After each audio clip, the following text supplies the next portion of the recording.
नमस्कार बच्चों। आज के इस वीडियो में हम सिलिकॉन कंट्रोल्ड रेक्टिफायर के फर्स्ट स्विचिंग कैरेक्टरिस्टिक्स के बारे में बात करेंगे और वो है टर्न ऑन स्विचिंग कैरेक्टरिस्टिक्स। आपको याद होगा पिछले वीडियो में मैंने आपसे बहुत सारे सवाल पूछे थे जिसमें कुछ क्वेश्चंस ऐसे थे, what is delay time, what is right time, what is peak time. ये क्वेश्चन शायद आपको समझ में नहीं आए होंगे क्योंकि आप उनसे फैमिलियर नहीं है। बच्चों आज उन सभी क्वेश्चंस का जवाब मैं यहाँ वीडियो में आपके साथ डिस्कस करने वाला हूँ, प्लस साथ में हम स्विचिंग कैरेक्टरिस्टिक्स ड्रॉ कैसे करते हैं क्योंकि एक कम्प्लेक्स कैरेक्टरिस्टिक्स है जो ड्रॉ करना थोड़ा सा मुश्किल होता है। इसको आसान तरीके से हम ड्रॉ भी करेंगे।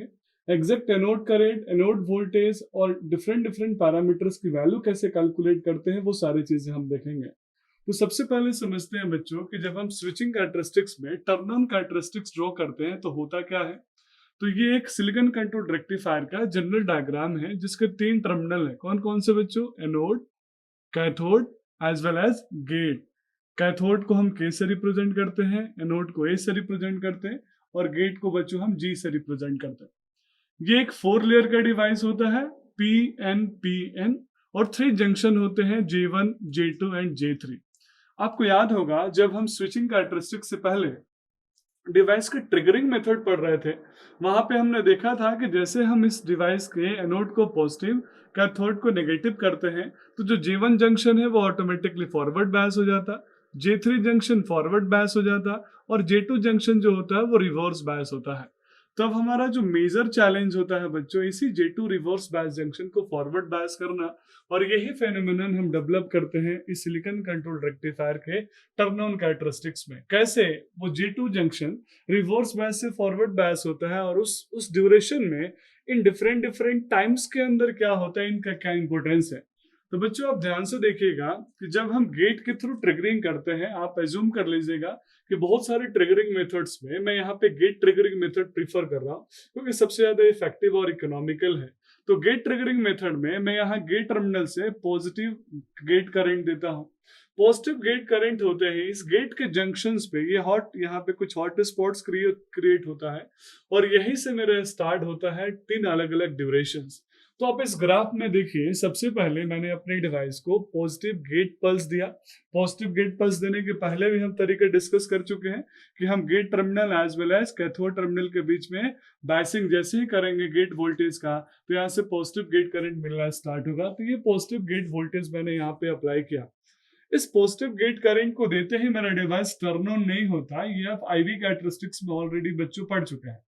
यहाँ पे हम देखेंगे कि जैसे हमने Vg की वैल्यू अप्लाई करी, करंट की वैल्यू यानी गेट करंट की वैल्यू धीरे धीरे इंक्रीज होनी स्टार्ट हुई और गेट करंट 0 से स्टार्ट होते होते up to 90% of its value आया।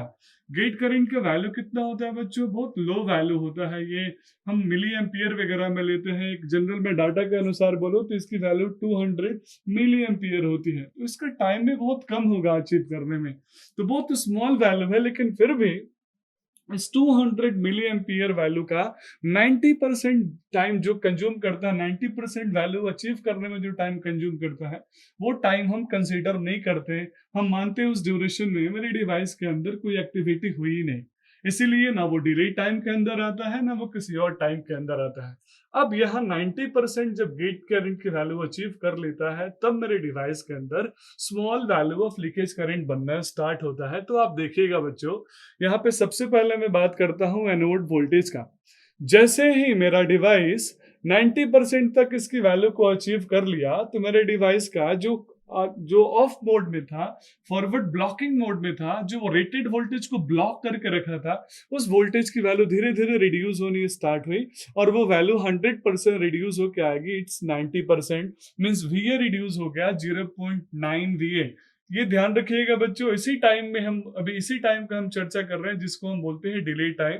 तो ये 0.9 VA वैल्यू अचीव किया। उसी ड्यूरेशन में जब वोल्टेज घटेगा स्वाभाविक है करंट बढ़ेगा, क्योंकि जब ऑफ मोड में होता है तो वो वोल्टेज को होल्ड करके रखता है और जब वो ऑन मोड में होता है तो वो करंट की वैल्यू बढ़ाता है। तो देखिए अब मेरा डिवाइस फॉरवर्ड ब्लॉकिंग मोड से कंडक्शन मोड में आ रहा है, मींस ऑफ मोड से ऑन मोड की तरफ आ रहा है। तो वोल्टेज का ग्राफ जैसे डिक्रीज होगा, करंट का ग्राफ वैसे वैसे धीरे धीरे इंक्रीज होगा। ये सबसे इंपॉर्टेंट पॉइंट है बच्चों जो आप समझिएगा यहाँ पे।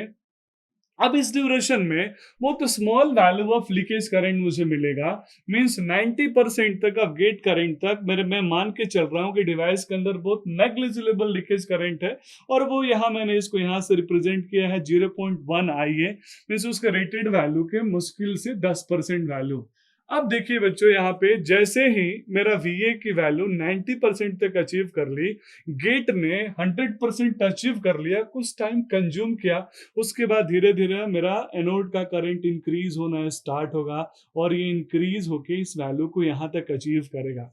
अब सबसे पहले टाइम की बात करते हैं, वो था delay time. What is delay time?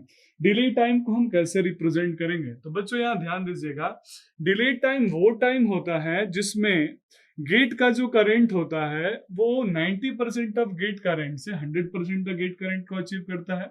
Similarly जो एनोड का वोल्टेज होता है बच्चों उस टाइम में, वो अपने रेटेड वोल्टेज से 90% ऑफ एनोड वोल्टेज को अचीव कर लेता है, और इसीलिए इस टाइम को हम बोलते हैं डिले टाइम। तो बच्चों हमने यहाँ पे देखा कि जो डिले टाइम होता है, जिसको हम TD टाइम से रिप्रेजेंट करते हैं, इस टाइम में जो मेरा एनोड का वोल्टेज है अपने रेटेड वोल्टेज से, यानी जो भी उसका होल्डिंग वोल्टेज होगा फॉरवर्ड ब्लॉकिंग मोड में, उस वोल्टेज से वो डिक्रीज होकर अपने 90% वोल्टेज तक आ गया।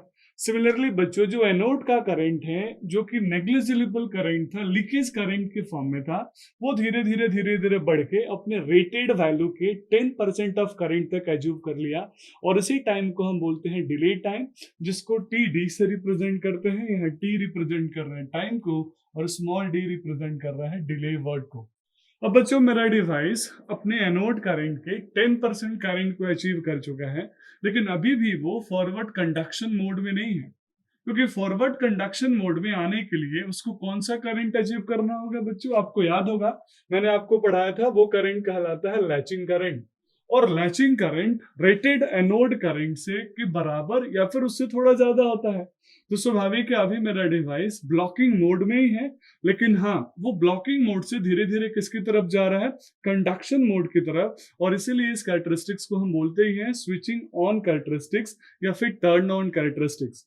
अब बच्चों पहले वाले केस में यानी डिलेड टाइम में एग्जैक्टली होता क्या है कि एक गेट के जंक्शन के पास एक हॉट स्पॉट सा क्रिएट होता है, और हमें ऐसा फील होता है कि जितने भी मेरे आयन्स है, इलेक्ट्रॉन्स है, चार्ज कैरियर है, वो गेट के पॉइंट पे ही हॉट स्पॉट बना रहे हैं। मीन्स ऐसे समझिए कि युद्ध लड़ने से पहले जब सैनिक अपनी तैयारी करते हैं, अस्त्र शस्त्र को एक साथ लेके आते हैं, वो वाला कंडीशन है यहाँ पे कि गेट जंक्शन पे हॉट स्पॉट्स क्रिएट हो रहा है, आयन्स कलेक्ट हो रहे हैं, और वही आयन्स आगे चल के और एक कंबाइन होंगे, और एक कंबाइन होने के बाद सडनली वो एनोड करंट की वैल्यू को बढ़ाएंगे।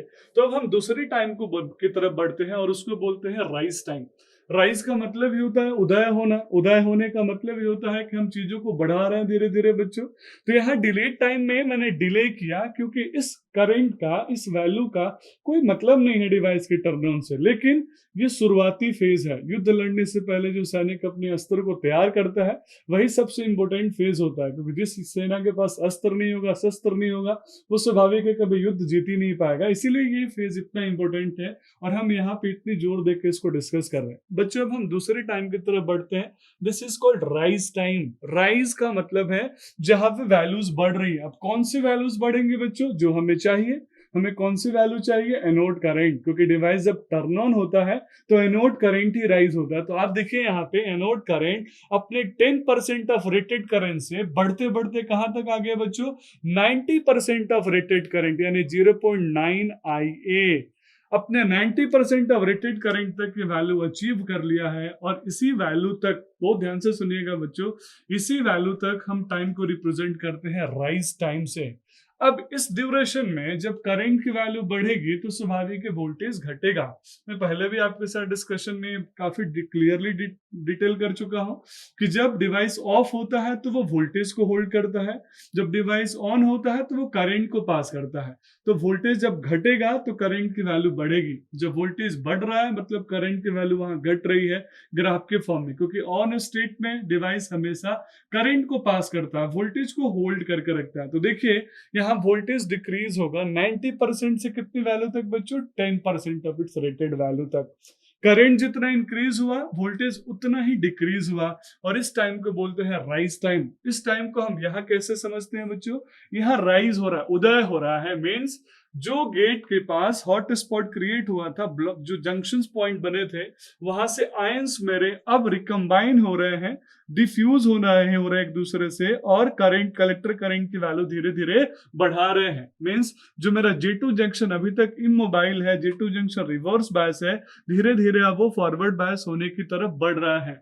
तो उस टाइम को बोलते हैं बच्चों राइज टाइम, जिसको मैंने यहाँ इस तरीके से आपको रिप्रेजेंट किया है। अब सबसे इंपॉर्टेंट टाइम की तरफ बढ़ते हैं, जिसमें मेरा डिवाइस एग्जैक्टली टर्न ऑन हो जाता है और वो लैचिंग करंट को अचीव करने की कोशिश करता है। उस टाइम को बोलते हैं स्प्रेड टाइम। स्प्रेड का मतलब होता है फैल जाना। जैसे मैंने आपको सैनिकों का एग्जांपल दिया था, जब युद्ध रियली चालू होता है, जब कमांडर आक्रमण का जब ऑर्डर देता है, उस समय आप देखते होंगे सैनिक कैसे चारों तरफ फैल जाते हैं और एक दूसरे के साथ लड़के सामने वाले विरोधी दल को हराते हैं। तो सेम वैसे ही बच्चों स्प्रेड टाइम में जो इमोबाइल आयंस हैं उनको डिफ्यूज करने के लिए जो मेरे चार्ज कैरियर इस गेट करंट गेट टर्मिनल से जा रहे थे अंदर, वो चारों तरफ फैल जाएंगे और फैलने के बाद वो सारे इमोबाइल आयन को जाके डिफ्यूज करेंगे, और इसीलिए इस टाइम को हम बोलते हैं स्प्रेड टाइम। तो स्प्रेड टाइम को टेक्निकली अगर मैं रिप्रेजेंट करूं तो इस टाइम के अंदर जो मेरा एनोड करंट होता है वो अपने 90% ऑफ वैल्यू से 100% वैल्यू तक अचीव कर लेता है, यानी रेटेड एनोड करंट को अचीव कर लेता है। और सिमिलरली बच्चों जो एनोड वोल्टेज होता है वो अपनी 10% वैल्यू को अचीव करा था, उसे वो बहुत स्मॉल वैल्यू को लेके आता, जिसको हम फॉरवर्ड लीकेज वोल्टेज बोलते हैं। फॉरवर्ड लीकेज वोल्टेज, लीकेज मतलब अब इसमें बहुत स्मॉल अमाउंट ऑफ सिर्फ वोल्टेज ड्रॉप हो रहा है जिससे हमें कोई फर्क पड़ने वाला नहीं है। फॉरवर्ड बायस में 1 से 2 वोल्ट का वोल्टेज ड्रॉप होता है। आपको याद होगा कि मैंने जब आपको anode voltage versus anode current का जो ग्राफ बनाया था, वहां मैंने आपको डिस्कस किया था इस कर्व में कि कैसे यहाँ पे 1 से 2 वोल्ट का वोल्टेज ड्रॉप होता है, जो कि नेग्लिजिबल है, जिसका कोई इंपोर्टेंस नहीं है हमारे लिए।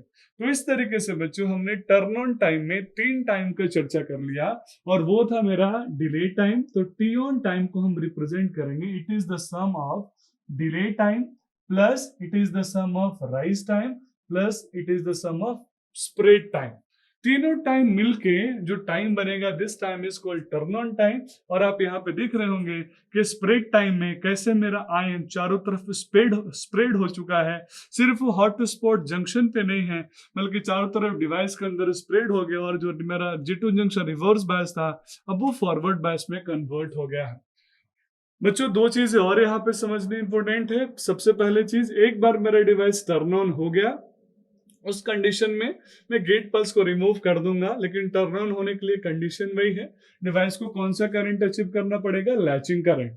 दूसरी इंपॉर्टेंट पॉइंट, जब इस डिवाइस के अंदर टर्न ऑन का प्रोसेस हो रहा होगा उस समय हाईएस्ट जो पावर लॉस होता है वो किस ड्यूरेशन में होता है, ये आपसे पूछा जाता है।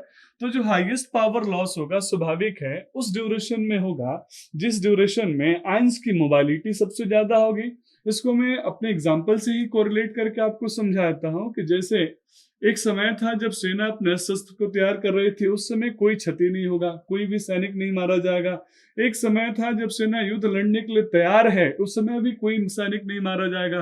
लेकिन एक समय ऐसा आया जब सेना ने आक्रमण कर दिया, एक दूसरे से लड़ना चालू कर दिया, चारों तरफ राइज होना चालू कर दिया, स्प्रेड होना चालू कर दिया, उस समय स्वाभाविक है सबसे ज्यादा नुकसान होगा। तो सेम ये ऐसा ही कंडीशन होता है।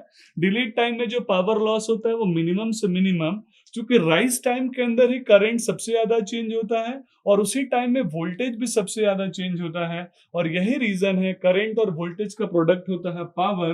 Power is the product of anode current and anode voltage. इनके प्रोडक्ट होने की वजह से इस ड्यूरेशन में सबसे ज्यादा पावर लॉस होगा, यानी ये पी मैक्स का पॉइंट होगा जो कि इसके बीच का टाइम होगा, राइज टाइम के बीच का टाइम होगा। अदरवाइज इससे पहले और इसके बाद एक बार स्प्रेड हो गया तो फिर कंडक्शन हो गया, कंडक्शन हो गया तो फिर लॉसेस मिनिमम से मिनिमम होंगे। तो बच्चों इस तरीके से हमने यहाँ पे सबसे इंपॉर्टेंट कैरेक्टरिस्टिक्स के बारे में समझ लिया, और वो है सिलिकॉन कंट्रोल्ड रेक्टिफायर का turn on characteristics. That's all about this video. Thank you so much.